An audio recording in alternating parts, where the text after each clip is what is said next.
पकड़ा के मेला में भीड़ होय छे भारी, सब लोग जाए लगले मैया के दुआरी। तू चल न तोरो दर्शन करइबो, जल्दी टोटो पे हमरा बैठना तेतरी मेला घुमइबो।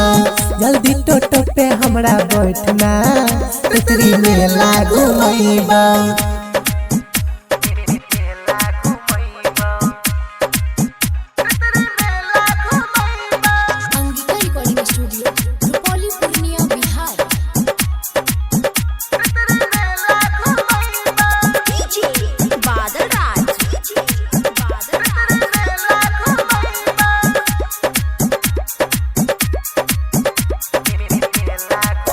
हे गेयल बोले बोलै छी बेसी नहीं ताराबे, छियो तो दीवाना नहीं अते सताबे।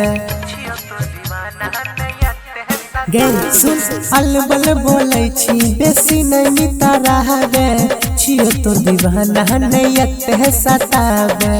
गोलगप्पा खोई भी भेला पूरी, चाउमीन बर्गर की खोई भी झाला मुरी। जे कहबी तोरा सब कुछ खिलइबो। गे सुन जल्दी टोटो पे हमरा बैठना तेतरी मेला घुमइबो। जल्दी टोटो पे हमरा बैठना तेतरी मेला घुमइबो।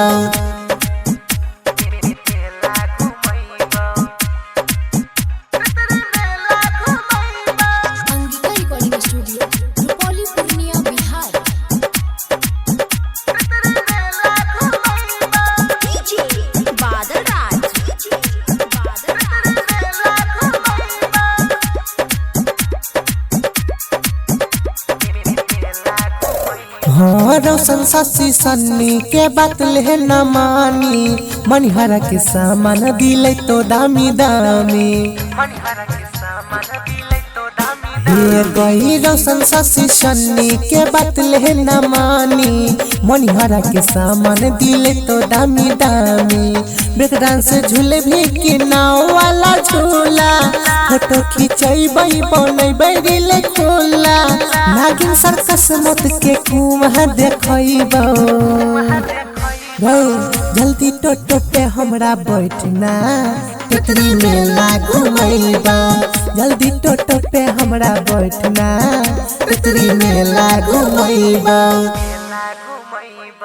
Angika recording studio, Rupauli, Purnia, Bihar.